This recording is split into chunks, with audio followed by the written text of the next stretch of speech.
Hey everyone, welcome back to my channel. Today I wanted to talk about the new movie, Dracula. If you end up enjoying this video, please consider liking and subscribing. That way I don't get bit by a vampire and get forced to live forever with chronic back pain. That would really suck.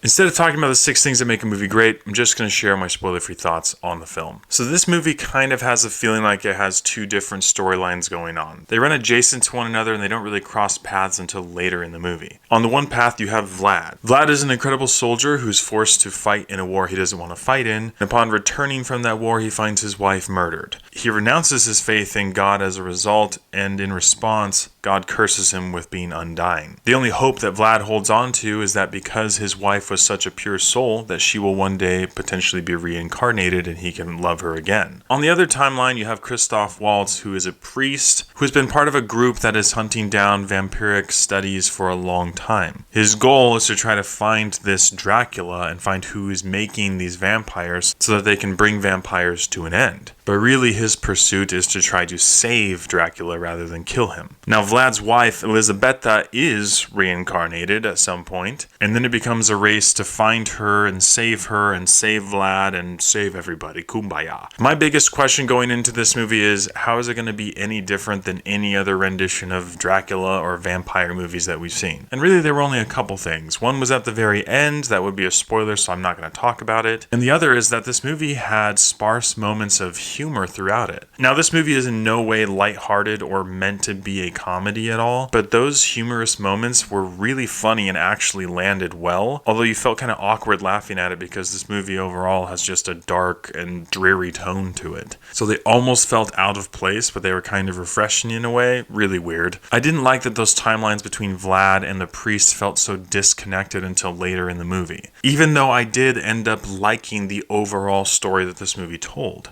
I just don't think the delivery was all there. There also was a pretty annoying acting performance in this movie as well, just a very obnoxious character. All the other acting in this movie I thought was fine. There weren't any standout performances. Usually Christoph Waltz is a standout himself, but he just was fine. And there also were several really overdramatic moments that I didn't really think were all that great. But again, that wasn't the entire film, so they stuck out like a sore thumb and kind of felt weird. And if there was any consistent theme in this movie, is that it just felt kind of weird. There was humor, there were very dramatic moments, there were some cheesy moments. So you've kind of felt pulled in all these different directions with elements that didn't necessarily meld all together that well. But some basic stats for this movie is that it is just over 2 hours long. It is rated R, but I couldn't really tell you what for. There is some violence in this movie, but not a ton of blood and gore. There is almost no profanity in this movie whatsoever. There is a lot of sensuality in this movie, but nothing over the top and no nudity. I've seen PG-13 movies that are way more explicit than this one, so I don't know how or why it caught an R rating. Now, I don't think the movie was too long. I felt like the runtime was appropriate, but it did kind of feel like a fever dream because of all the times that it was moving around. But with all those areas considered, I ended up having to give Dracula, a love story, a 5 out of 10. This movie wasn't horrible, and I liked the overall story that it told, including the differences that it had from other vampiric kind of movies. But I would be hard pressed to say that this was one that I really enjoyed and that I thought was really worth watching. Unfortunately, I think that this version of Dracula is going to fade into the background pretty fast. But I have no room to talk because my favorite Dracula movie is actually one that apparently is widely hated. So take my words and do with them what you will. Thank you so much for watching. If you've seen Dracula or Dracula, a Love Story, please let me know what you thought about it in the comments below. As always, I appreciate your love and support, and I'll catch you guys and gals